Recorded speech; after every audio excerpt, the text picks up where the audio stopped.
Varahi sales grand festive celebrations ప్రతి 10,000 రూపాయల కొనుగోలుపై ఒక బంగారు నాణెం ఉచితం. ఈ ఆఫర్ జనవరి 15 వరకు మాత్రమే.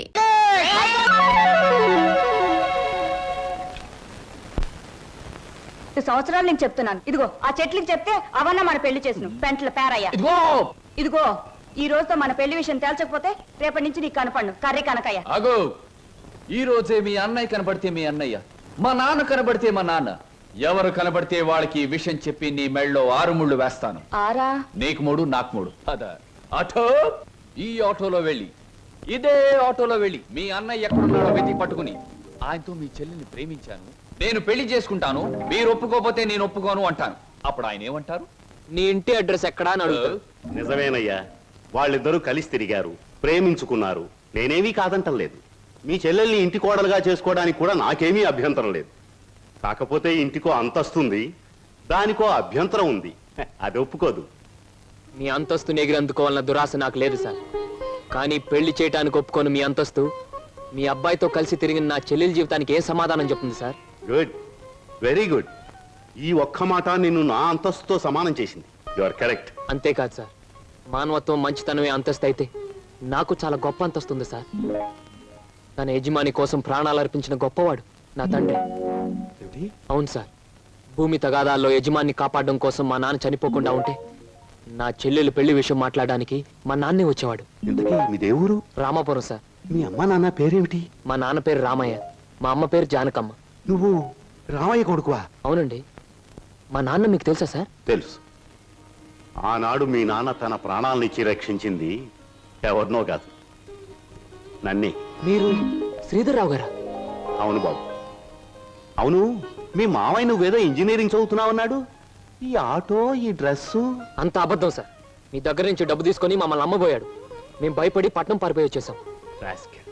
మిమ్మల్ని చదివిస్తున్నా నా నాగయ్య ఇప్పటికీ నా దగ్గర డబ్బు తీసుకెడుతూనే ఉన్నాడు. ఏమిటి, ఇంకా వస్తున్నాడా? All right. ఇటువంటి సంతోష సమయంలో వాడి పేరెందుకు తలుచుకోవటం బాబు. ఆనాడు మీ నాన్న నా కోసం చిందించిన రక్తానికి బదులు ఎలా తీర్చుకోవాలా అని ఈనాడు నాకు అర్థం కాలేదు. ఇప్పుడు అర్థమైంది. ఆ రక్తానికి బదులు నీ రక్తపాశాన్ని మా ఇంటి కోడలుగా చేసుకుంటాను. Thank you sir, thank you very much. విన్నావా వదిన?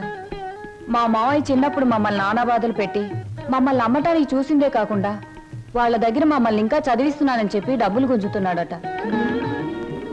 ఎంత దుర్మార్గుడో. మా బావని మీ మావయ్యని దుర్మార్గులంటే సరిపోదు లక్ష్మి. ఏదైనా కొత్త పేరు పెట్టి పిలవాలి. ఇప్పుడు గాని సరోజ ఉండి దానికి ఈ విషయం తెలుసుంటే ఎంత బాధపడుండేదో తెలుసా? మోజు పడ్డదాన్ని ఇంట్లో పెట్టుకున్నాడు, ఇష్టపడ్డదాన్ని ఇంట్లోనే ఇంకో పక్కన ఉంచుకున్నాడు. నారీ నారీ నడుమ మురారీలాగా వాడు చెరువు పక్కన వైప్ చేస్తుంటే నా గుండె రగిలిపోతుంది. ఏమిట్రా ఇంగ్లీషులో మాట్లాడుతున్నా? ఇంకెవరు? ఎగిరిపోయిన లకుపికి బిడ్డ వచ్చింది. కమీన్, లోపలికి రావచ్చా అని స్త్రీలు అడగకూడదు, డైరెక్ట్ గా వచ్చేయడమే. నా తలుపులు స్త్రీల కోసం ఎప్పుడూ తెరిచి ఉంటాయి. Thank you. నాకు చిన్న సహాయం కావాలి. సాయమా? నిశాచరా, చెప్పండి. నాకు కొంచెం డబ్బు కావాలి. ఓ, కొంచెం ఏమిటి? ఎంతైనా ఇస్తాను. 1000, లక్షలు, కోట్లు. నాకు లక్షలు కోట్లు అక్కర్లేదు. ఓ 50,000 చాలు. 50? అవమానం, తీరని అవమానం. నాకు లక్షలు కోట్లు ఇవ్వడమే తప్ప 1000 ఇవ్వను. ఓ చిన్న రిక్వెస్ట్. నేను ఇక్కడ ఉద్యోగం మానేసి వెళ్ళిపోయాను. మీరు తిరిగి ఆ ఉద్యోగం నాకు ఇచ్చి ఈ 50,000 అప్పు తీర్చుకునే అవకాశం ఇస్తేనే నేను తీసుకుంటాను. ఇదిగో 50,000. దీనికంటే ఎక్కువ 10 రెట్లు ఇస్తాను. నీ ఇష్టం వచ్చిన పద్ధతిలో, నీ ఇష్టం వచ్చిన పద్ధతిలో తీర్చుకో. తీసుకో. ఈ డబ్బు నా పద్ధతిలోనే తీరుస్తాను. హాయ్, ఏమిటి నిరీక్షణ? ఎవరి కోసం? అమ్మయ్యా, వచ్చేసారా? టైంకి రారేమో అనుకున్నాను. పదండి పదండి. ఏమిటి కంగారు? ఎక్కడికి? పదండి పదండి. రాజ్ కమల్ టాకీస్ లో లవ్ స్టోరీ సినిమాకి టికెట్లు తెప్పించారు. అత్తగారు అందరూ వెళ్ళిపోయారు.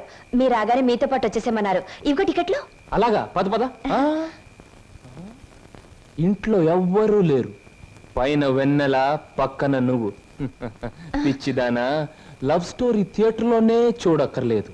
మరి కమీన్. ఎవరమ్మా నువ్వు? నేను మీ దగ్గరికి వస్తాడే నాగయ్యని, అతని కూతుర్ని. నువ్వు నాగయ్య కూతురువా? చిన్నప్పుడే నువ్వు అవునండి, ఆయన వాళ్ళకు చిన్నప్పుడే దూరం అయ్యాను. తండ్రి బ్రతికున్నాడని తెలిసేసరికి నేను అతని కూతుర్నని చెప్పుకోవడానికి సిగ్గుపడే స్థితిలో ఉన్నాను. ఏమిటమ్మా అది? కొంచెం అర్థమయ్యేలా చెప్పు. డబ్బా ఎందుకమ్మా? సార్, మీరు మా బావకి అతని చెల్లెలకి చిన్నప్పటి నుంచి సహాయం చేసే దృష్టితోనే డబ్బు ఇచ్చారా? కానీ మా నాన్న ఆ డబ్బు తనే తినేసి వాళ్ళ నమ్మకానికి పెట్టేస్తే వాళ్ళు తప్పించుకుని పట్నం పారిపోయారు. ఇప్పటికీ మా నాన్న వాళ్ళ పేరు చెప్పి మీ దగ్గర డబ్బు తీసుకుంటున్నట్టు నాకు మొన్నే తెలిసిందే. అందుకు తండ్రి చేసిన పాపాన్ని నువ్వు చెల్లించడానికి వచ్చావా? ఇది మీ తృప్తి కోసం ఇవ్వడం లేదండి, నా తృప్తి కోసం ఇస్తున్నాను. నా తండ్రి చేసిన పాపమే నన్ను వెంటాడింది. అందుకే ఈ జన్మలో నేను అనుకున్నది ఏదీ జరగలేదు. కనీసం ఈ పాపాన్ని ఇలా తుడిచేస్తే వచ్చే జన్మలో అయినా నేను అనుకున్నది జరుగుతుందేమో. అందుకే తీసుకోండి సార్, ప్లీజ్. సరే, ఇది నేను మీ నాన్నకిచ్చిన డబ్బుగా తీసుకోవటం లేదు. నీ అభిమానాన్ని నిలుపుకోవడానికి నువ్విచ్చిన డబ్బుగా తీసుకుంటున్నాను. నీకు ఈ విషయం తెలుసా?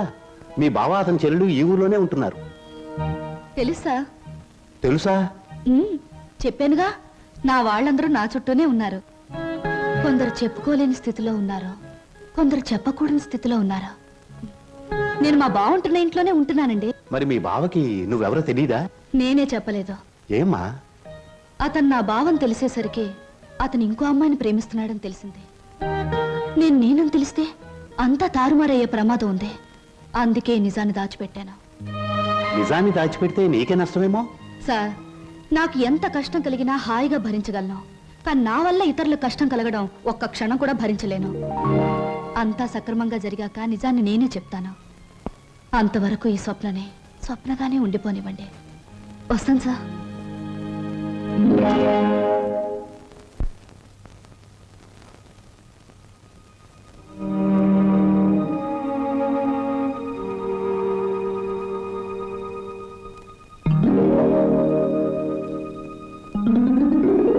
హలో, ఏమిటి ఇలా వచ్చారు? కూర్చోండి. ఇప్పుడే తలకు స్నానం చేశాను. షో, పెద్ద బరువు దిగిపోయినట్టుంది. తలస్నానం చేస్తే తల బరువు దిగిపోతుంది, మరి మనసులో బరువు మర్చిపోతే మాయమైపోతుంది. మర్చిపోవడం బాధ్యత గల మనసు లక్షణం కాదు. మర్చిపోమన్నది బాధ్యతని కాదు, బరువుని. కూర్చోండి. సారీ, కూర్చునే మనస్థిమితం లేదు. ఏ, కూర్చోలేనంత కష్టమే వచ్చింది మీకు? కొంపతీసి హీరోతో గాని పోట్లాడారా, లేక హీరో గారు మీతో పోట్లాడారా? ఓ చిన్న కథ చెప్తాను, ముగింపేమిటో చెప్తారా? ముగింపు లేని కథ అయితే అలాగే చెప్తాను. అనగనగా ఓ గోరింక, దాన్ని మనస్ఫూర్తిగా ప్రేమించిన ఓ చిలకమ్మ. చిన్నప్పుడే ఆ చిలకమ్మ గోరింక ఒక తుఫాన్ వచ్చి విడిపోయాయి. గోరింక కోసం చిలకమ్మ వెతుకుతుంది, చిలకమ్మ కోసం గోరింక ఎదురు చూస్తుంది. దేశ దేశాలు తిరుగుతూ ఆ చిలకమ్మ చివరికి గోరింకున్న చెట్టు మీదే గూడు పెట్టుకుంది. అయినా గోరింక పట్టించుకోలేదు. పాపం, గోరింకకు ఆ విషయం తెలియదు. ఆమె కరెక్ట్. గోరింకకు ఆ విషయం తెలియదని మీకెలా తెలుసు? కొన్ని కథలకి ఎప్పుడు ఎక్కడ మలుపు తిరుగుతుందో సులువుగా చెప్పొచ్చు. నేను అడిగింది మలుపుల గురించి కాదు, ముగింపు గురించి. నేను ఆలోచించేది ముగింపు గురించి కాదు, అసలు కథ ఏమిటా అని. మీరెవరో, మీ కథ ఏమిటో తెలుసుకునే వచ్చాను. ఆహా, మరి చిలకమ్మ గోరింక అనే కన్ఫ్యూషన్ ఎందుకు? Come to the point. Srinivas మీ భావం తెలుసు కూడా అతనితో నిజం ఎందుకు చెప్పలేదు? నేను చెప్పే టైంకి అతను మిమ్మల్ని మనస్ఫూర్తిగా ప్రేమిస్తున్నాడన్న నిజం తెలిసింది కాబట్టి, ఇప్పుడు నిజం చెప్పి అతని మనసు పాడు చేయడం తప్ప వేరే ప్రయోజనం లేదు కాబట్టి. కానీ అతని మీద మీకు హక్కు ఉంది, అధికారం ఉంది. హక్కు అధికారంతో సాధించుకోవడానికి ఇదేం దస్తావేజుల మీద రాసిన ఆస్తి కాదే. మరొకరికిచ్చిన మనసు. ప్రేమించడం అనేది రెండు మనసుల మధ్య, ఆ మనుషులకు కూడా తెలియకుండా జరిగిపోయే కళ్యాణం. ఈ కథకు ముగింపిదే. కాదు, వ్యక్తిత్వం అనే కలంలో మానవత్వం అనే సిరా పోసి ముగింపు ఇంకోలా నేను రాస్తాను. ఈ శుభలేఖ మీద నువ్వు రాసినట్టే ఇదే ముహూర్తానికి మీ ఇద్దరికీ పెళ్లి జరుగుతుంది. ఇదేమన్నా బొమ్మల పెళ్ళా? బొమ్మలు మార్చడానికి? అయినా నా మీద నిర్ణయం తీసుకునే హక్కు మీకెవరిచ్చారు? నేను ఒప్పుకోను. ఎవరు ఒప్పుకున్నా ఒప్పుకోకపోయినా ఈ కథకు నేను రాయబోయే ముగింపిదే. మీ ఇద్దరు పెళ్లి నేను జరిపిస్తాను. చిన్నప్పుడు చిరిగిపోయిన మీ జీవితాల్ని నా చేతులతోనే ఒకటి చేస్తాను. లలిత గారా, నేను చెల్లని పాత టిక్కెట్ను గతం అనే ఫ్రేమ్లో నన్ను జ్ఞాపకంగానే ఉండిపోనివ్వండి. ఒకసారి నేను ట్రైన్ మిస్ అయ్యాను, మరొకరు ట్రైన్ మిస్ అవ్వడం నాకు ఇష్టం లేదు. ఒకప్పుడు మీరు ట్రైన్ మిస్ అయ్యారు, కానీ ఇప్పుడు ట్రైన్ మిమ్మల్ని మిస్ కాబోతుంది. అలా జరగనివ్వను. మీరు అనుకున్నట్టు నేను జరగనివ్వను. నిండు మనసుతో చేసే పని తప్పకుండా జరుగుతుంది. నిండు మనసుతో కాదు, మనసు చంపుకుని చేస్తున్న పని. కాదు, మమతల్ని కలపడం కోసం చేస్తున్న పని. ఆ త్యాగం నాకు అక్కర్లేదు. ఇది త్యాగం కాదు, పరిష్కారం. నేను నవ్వడం కోసం మీరు ఏడవడమేనా పరిష్కారం? లలిత గారు, ఒకసారి చెప్పాను గుర్తుందా? జీవితం అనే స్కూల్లో దురదృష్టం అనే మాస్టారు పరిస్థితులనే బెత్తంతో కొట్టారని. కానీ ఇప్పుడు అదృష్టం అనే మాస్టారు తల వంచి తాళి కట్టించుకోమంటే తల వంచక తప్పదుగా. నేనెవ్వరికి తల వంచను. చూస్తాను. 4 నిమిషాల్లో ఈ నిజం అందరికీ చెప్పేస్తాను. 3వ నిమిషం మొదటి సెకండ్లో నేను శవంగా మారతాను. స్వప్న, అవును, చిన్నప్పుడు మా బావ కోసం ఒకరిని చంపడానికే వెనకాడలేదు. ఇప్పుడు నేను చావడం చాలా సులువు. అదే నేను చెప్పేది. ఆయన కోసం ప్రాణాలు తీయగలిగేంత ధైర్యం, ప్రాణాలు పోగొట్టుకునేంత గొప్పతనం నీది. నా ప్రేమ కంటే నీ ఆరాధన చాలా గొప్పది. నీ ఆరాధన ముందు నా ప్రేమ చాలా చిన్నది. అనవసరంగా ఆవేశపడకు. Now the ball is in my court.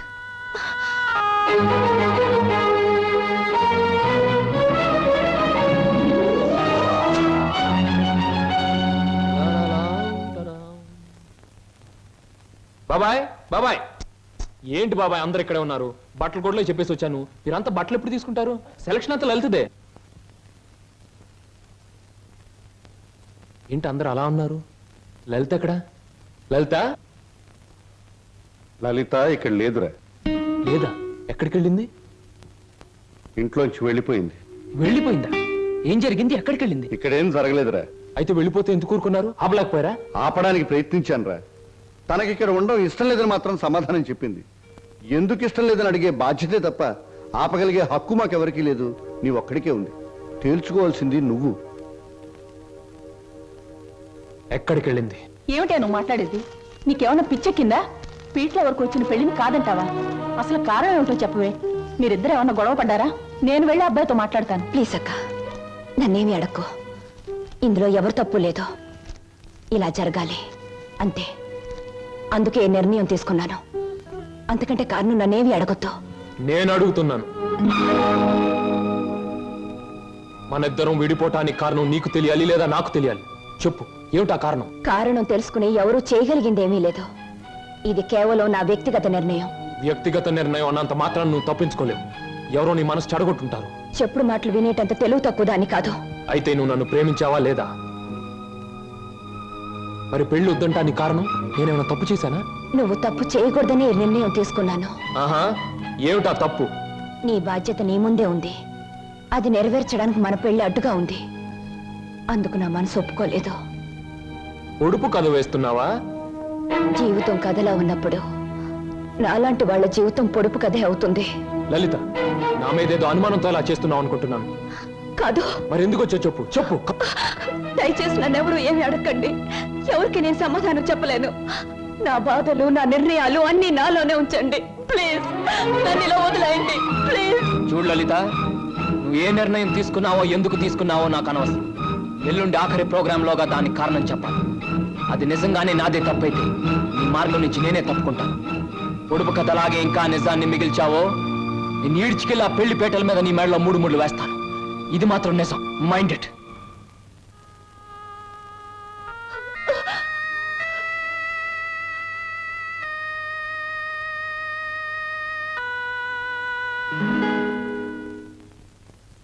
హర హర మహాదేవ శంభో శంకర. ఇది కళ నిజమా లేక వైష్ణవ మాయ? అరే, గిల్లితే తెలుస్తుంది. ఒరే వదరా. ఛీ, వీడి దగ్గర తాగుడు వాసనే వస్తుంది. నువ్వు కట్టుకున్న చీర రంగు కూడా తెలుస్తుంది. కనుక ఇది కళ కాదు, నిజమే. ఇప్పుడు చెప్పు, నేను నీకు ఏం చేయాలి? మీరు నాకు సహాయం చేయాలి. చెయ్యకపోతే నా పేరు బొక్కల బోదరం కాదు. ఎల్లుండే శ్రీనివాస్కు నాకు పెళ్లి. అందుకేగా నేను ఇలా చిక్కిపోయాను. ఇప్పుడు ఈ పెళ్లి చేసుకోవడం నాకు ఇష్టం లేదు. మరి మొన్నటి వరకు మీరిద్దరూ ఆడారు, పాడారు, డాన్సులు చేశారు. మరి మళ్ళీ మధ్యలో ఈ ట్విస్ట్ ఏమిటి? లంబోదరం గారు, శ్రీనివాస్కి నాకు ఈ పెళ్లి జరగకూడదు. నాకంత అయోమయంగా ఉంది. సీత రావుణ్ణి వద్దంటే నమ్మనా? రాధకృష్ణుణ్ణి మురళి ఊదొద్దంటే నిజమనుకోనా? ఈ రోజున ఏప్రిల్ 1వ తారీఖు కూడా కాదే నేను ఏప్రిల్ ఫూల్ అవ్వడానికి. ఎవరు నమ్మినా నమ్మకపోయినా ఈ పెళ్లి జరగకూడదు. అది మీ ఒక్కరి వల్లే సాధ్యమని తెలిసి మీ దగ్గరకు వచ్చాను. హరహరమదేవ శంభో శంకర, ఇదిక్కడి కోరిక. గుళ్ళు కడుతున్నావు, చందాలు ఇవ్వండి. బళ్ళు పెడుతున్నావు, డొనేషన్లు ఇవ్వండి. పెళ్లి చేసుకుంటున్నావు, డబ్బులు ఇవ్వండి. అన్న వాళ్ళని చూశాను తప్ప పెళ్లి చెడగొట్టండి అన్న వాళ్ళను మొట్టమొదటిసారిగా చూస్తున్నాను. It's all right. 1000 అబద్ధాలు చెప్పి ఒక్క పెళ్లి చేయడం కష్టం, గాని ఒక్క అబద్ధం చెప్పి 1000 పెళ్లిళ్ళు చెడగొట్టడం చాలా సులభం. వా గుడ్డు పగలగొట్టగలం, కానీ మనం పెట్టగలమా? పెట్టలేము. రేపు మీరిద్దరూ ఇచ్చే ఆఖరి ప్రోగ్రాం మొదలయ్యేసరికి మీ ఇద్దరిని వేరు చేస్తాను. మధ్యలో నేను దూరిపోతాను.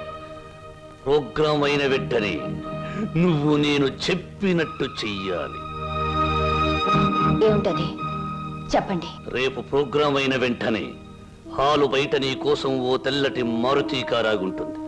నువ్వు దాన్ని ఎక్కావనుకో, అది సరాసరి నా గెస్ట్ హౌస్ కు తీసుకొస్తుంది. అప్పుడు చెబుతాను నువ్వు నాకు ఏ రూపంలో ప్రతిఫలం ఇవ్వాలో. అంతా జరిగాక ఇవ్వలేదనుకో, స్టేజి ఎక్కి బైకు పట్టుకుని నువ్వు ఇదంతా నా చేత నాటకం వాడించావని వాడితో చెప్పి వాడి చేత నీకు 3 ముళ్ళు వేయిస్తాను. అప్పుడు నేను కూడా వేస్తాను నేనెత్తిన అచ్చింతలు.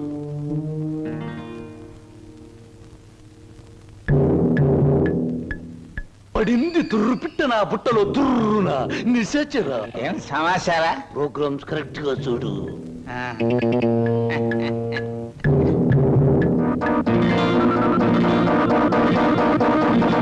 భో శంకర,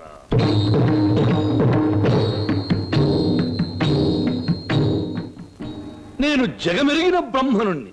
జంజమెందుకు అని నన్ను గురించి నేను చెప్పుకోవడం లేదు. అయినా చిరంజీవి శ్రీనివాసుకి నేను తెలుసు, నాకు ఆయన తెలుసు అని మీ అందరికీ తెలుసు. కనుక నేను మీ అందరికీ తెలిసినట్టే. అది సరే, తమరు ఎందుకు అరుస్తున్నారో మాకు అర్థం కావటం లేదు. నాకు చాలా కాలానికి పెళ్ళవుతోంది. మొట్టమొదటిసారిగా ఈ శుభలేఖలు మీకివ్వాలని పనిగట్టుకుని వచ్చాను. నాకు చాలా చాలా మంది పెద్దవాళ్ళు తెలుసు, కానీ మీ ఇంటికే మొదట ఎందుకు వచ్చానంటే పెళ్లి కూతురు మీ అందరికీ చాలా ఆత్మీయురాలు కనుక, ఆ అమ్మాయి మీ అందరికీ కావలసింది కనుక, అప్పుడు మీరందరూ నాకు కావలసిన వాళ్ళు కనుక, ఇప్పుడు నేను మీ అందరికీ కావలసిన వాణ్ణి కనుక. ఎక్కువగా మాట్లాడుకో, అసలు ఎందుకు వచ్చావు చెప్పు. వెడ్డింగ్ అంటే పెళ్లి పిలుపు, వివాహ మహోత్సవము. వరుడు చిరంజీవి బొక్కోలం బోదరం, దీనబంధు, ప్రజాబంధు, రాజకీయ బంధు, ప్రముఖ పారిశ్రామికవేత్త బంధు, ఆత్మబంధు. వధువు చిరంజీవి సౌభాగ్యవతి లలిత.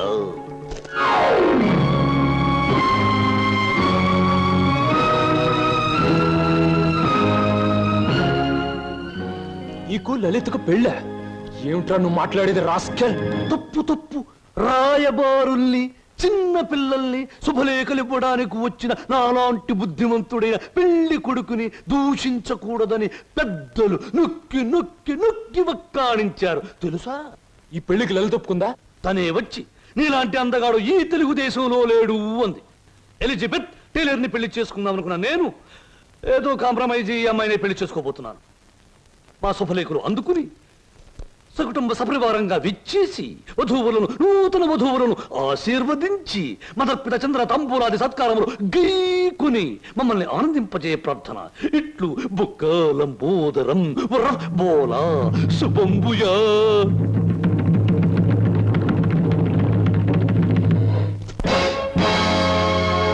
అనుకో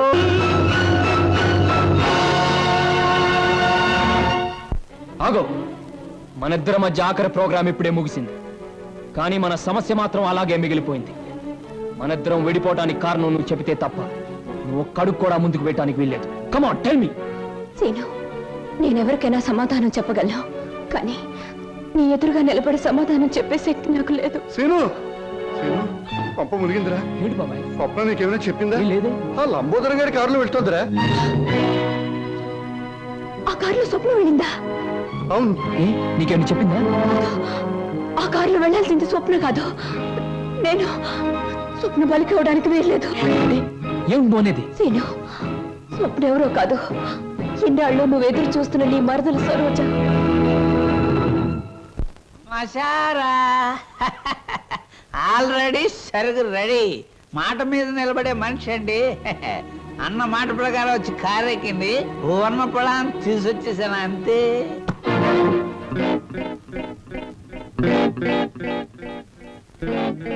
ఇదేమిట్రా పాత్ర మారిపోయింది? నేను మాట పడే రకం కాదు. అలాంటే దగ్గరగా వస్తుంది. ఓరి యాదవా, ఇది లలిత కాదురా, స్వప్న. నిజమే. ఎవరు ఎవరు ఎవరు అది? అమ్మనాథలు నువ్వా? ఎక్కినప్పుడు చూడలేదు, ఇక్కడ తీసుకొస్తున్నప్పుడు చూడలేదు. ఇప్పుడు మాత్రం పోయిందే ఉంది బాబు. అది వచ్చేదాకా దీంతో సరసలాడండి. ఇప్పుడు వెళ్ళి అసలుగా అటు వచ్చేసా. ఒరే నిశాచరా, ఇన్నాళ్లకు నువ్వు ఒక మంచి పని చేసావురా. ఒకటి తెమ్మంటే రెండొచ్చేలా చేసావురా. వీళ్ళిద్దరి మధ్య ఏదో గూడి పుఠానే ఉంది. వెళ్ళి తీసుకురా ఆ బటాడీని. అలాగే దేవరా. ఆగు, ఇందులో మరెవరి ప్రమేయం లేదు. నేను కావాలని వచ్చాను. లలితను మాత్రం వదిలే.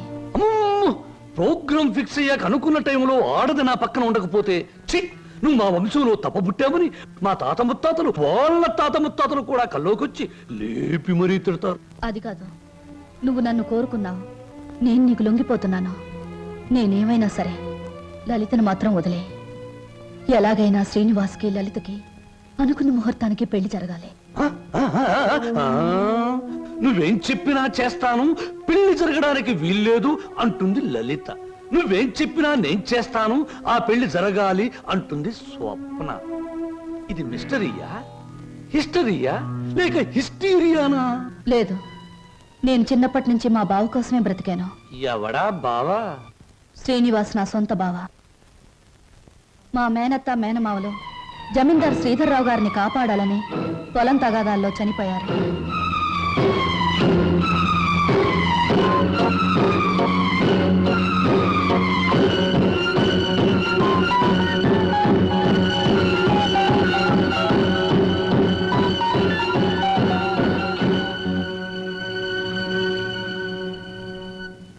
అమ్మా సరోజ. నా పేరు నీకెలా తెలుసు? అమ్మా నేను నీ నాన్ననమ్మా. నీ నాన్నని లచ్చిని సీన్ని అమ్మేసి నేను దూరం చేస్తున్న దుర్మార్గుండి అమ్మా, దుర్మార్గుండి. బాబు బాబు మీకు దండం పెడతాను, మీ కాళ్ళు అట్టుకుంటాను. అది నా కన్న కూతురు బాబు, దాన్ని ఏం చేయకండి. వదిలేండి బాబు, వదిలేండి. భలే చెప్తున్నావురా. అసలు నువ్వు నా దగ్గర తీసుకొచ్చే ఆడపిల్లలందరూ ఇటుక బిడ్డలు కాదురా, ఎవరో ఒకరు కన్న బిడ్డలే. అసలు ప్రాంతీయసారా ఎందుకు కనిపెట్టారో తెలుసా? ఇలాంటి పరిస్థితుల్లో ఉపశాంతి కలుగజేయడానికి. ఈ సమాజంలో సెంటిమెంట్ విలువ కేవలం ఒక పెగ్గు బ్రాందీ. బాగా తాగు, నీ బాధలన్నీ అవును నాన్న, ఎందుకు అనవసరంగా బాధపడతా? ఆత్మీయత, అనురాగం ఏనాడో వదిలేసి నీ ప్రపంచంలో హాయిగా బ్రతుకుతున్న మనిషివి నువ్వు. మళ్ళీ అవి గుర్తు చేసుకోకో. మత్తు దిగిపోతే ఈ సంఘటన చాలా భయంకరంగా కనబడుతుంది. పుట్టగానే తల్లిదండ్రులు బిడ్డను ఉయ్యాల్లో వేస్తారా? ఊహ తెలిసాక విద్యాబుద్ధులు చెప్పిస్తారా? వయసు వచ్చాక పెళ్లి చేసి అత్తవారింటికి పంపిస్తారా? కానీ నువ్వు ఇవేమీ చేయకపోయినా ఈ రోజు నలుగురు నీ కూతురుని అనుభవించడానికి ఒక వ్యభిచారణ కావడానికి పంపిస్తున్నావు నాన్న. నువ్వు నేను తండ్రి కూతుళ్ళు అనే ఈ నిజం ఈ 4 గోడల మధ్య చచ్చిపోనే. ఈ నిజం ప్రపంచానికి తెలిస్తే బంధాలకు, అనుబంధాలకు, మమకారాలకి, మనుగడకి, సంస్కారానికి, సభ్యతకి విలువే ఉండదు. నీ చేతులతో ఎంతో మంది ఆడపిల్లల్ని గడప దాటించావు. నన్ను వాళ్లల్లో ఒకళ్ళనుకుని నవ్వే. ఏ బాధ ఉండదు. వద్దమ్మా, ఏ తండ్రికి ఇట్లాంటి తెచ్చొద్దు. ఎప్పటికైనా నేను తండ్రిగా ప్రవర్తించకపోతే నేను చేసిన పాపాలకి ఆ దేవుడు కూడా క్షమించడమ్మా. అసలు ఈ ప్రపంచంలో తండ్రి అనే పదానికి అర్థమే ఉండదు. ఉందిరా, ప్రతి మాటకు అర్థం ఉంది. అర్థం వెనుక అనర్థం ఉంది, అనర్థం వెనుక వ్యర్థం ఉంది. నాలాంటి వాడి ప్రతి మాటకు ప్రతి పదార్థం ఉంది. ఎవరిన్ని గింతినా, ఎవరిన్ని రంకెలు వేసినా, శీలమని కొందరేడ్చినా, నా మాటలు అశ్లీలమని విమర్శించినా, అన్ని రకాల పిట్టలు రెక్కలు టపటపా కొట్టుకుని ఆ పిట్ట కోసం ఈ పిట్ట, ఈ పిట్ట కోసం ఆ పిట్ట, 2 రకాల పిట్టలు నా గూటికే చేరాయి. మేమే చిరంజీవులం, మా మాటే చిరంజీవి, మా బాటే చిరంజీవి. రావే ఏయ్, నా బిడ్డ ఒంటి మీద చెయ్యేసావా చంపేస్తాను. ఏయ్, వదలరా, వదిలు.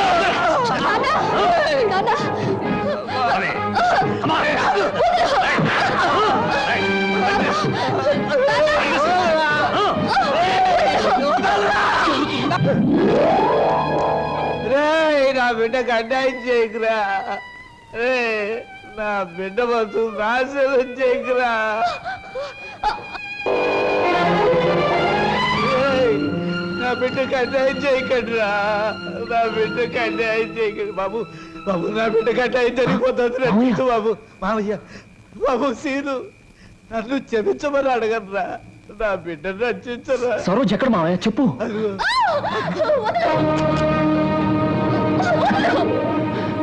సరోజ. మహాదేవ శంభో శంకర. మీ హీరోలకి ఏమీ పని ఉండదా? అసలు పని అయ్యాక రావచ్చుగా. పానకంలో పుడకలాగా అడ్డుపడి రభస చేయడం ఇదేనా మీ పని? ఇంకేమో పని లేదా? రబస్ చేయటానికి కాదు, రక్తి కట్టించడానికి వచ్చాను. చూస్తావా? నేను నువ్వనుకున్నంత చవట దద్దమ్మన కాదురా. అంగబలంలో రారాజుని, ఆర్థిక బలంలో మహారాజుని. రేయ్, చవట దద్దమ్మలారా, వాణ్ణి చురుకు పిప్పిలాగా పిప్పి పిప్పి చేసి పచ్చడి కింద బాగా దంచేయండి. దాని లోపలికి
వదులు బాబాయ్ వీడిని.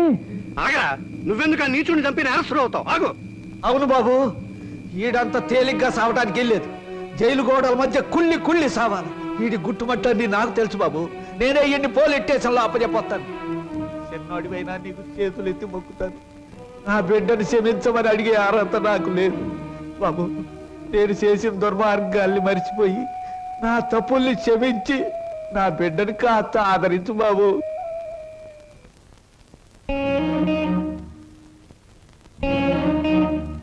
సరోజ, నా మాట వినకుండా మొండితనంగా వెళ్ళిపోవడం ఏం బాగోలేదు. ప్లీజ్ నా మాట విను, ఆగిపో. బావా తప్పు. బాటసారికి కొంతసేపే ఆశ్రయం ఇవ్వాలి గాని ఆగిపోమ్మని చెప్పకూడదు. నేను నీకేమీ కానేనేగా వెళ్ళిపోతున్నావు. సిల్లి, బావకు ప్రాణమైన నువ్వు నాకు ప్రాణమే. బాధపడకో. ఏమయ్యా, రిక్షాలు తీసుకురండి. సరోజ.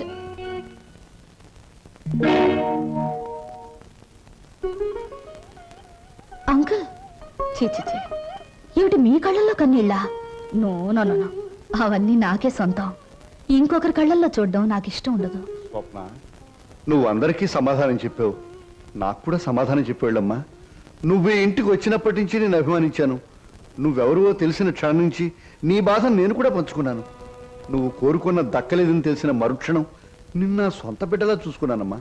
అంకుల్, ఒక్కటి చెప్పమ్మా, ఈ ఇంట్లో మాతోనే ఉండి బిడ్డల్లేని మాకు ఓ బిడ్డ అవుతావా? మమ్మల్ని కాదని దూరంగా వెళ్ళిపోయి ఈ ముసలి వాళ్ళ కళ్ళల్లో కన్నీళ్లుగా మిగులుతావా? చెప్పమ్మా. అంకుల్, నువ్వెక్కాల్సిన ప్రతి ట్రైను మిస్ అయ్యి అందరికీ దూరం అయ్యావు. మా అందరికీ దగ్గర అవడానికైనా ఈసారి నువ్వు ట్రైన్ మిస్ అవ్వాలమ్మా. మాకోసం అంకుల్, ఉంటాను అంకుల్, ఉంటాను, మీ దగ్గరే ఉంటాను. 1959లో నలుగురు హీరోలు ముగ్గురు హీరోయిన్లు కలిసి నటించిన చిత్రంలో 2 ఇంటర్వెల్లు 3 శుభాలు పడ్డాయి. ఆ చిత్రం పేరేమిటి? ఆ హీరోలు ఎవరు? హీరోయిన్స్ ఎవరు? 3 శుభాలు వేసిన నిర్మాత ఎవరు? ఆయన ఎవరో నాకు తెలియదు కానీ నేను మాత్రం కింద జన్మలో నీ పెళ్ళాన్ని నువ్వు మొగుడే ఉంటావు. అప్పుడు నేను ఏడిపించాను, ఇప్పుడు మాత్రం నన్ను నవ్విస్తున్నావు.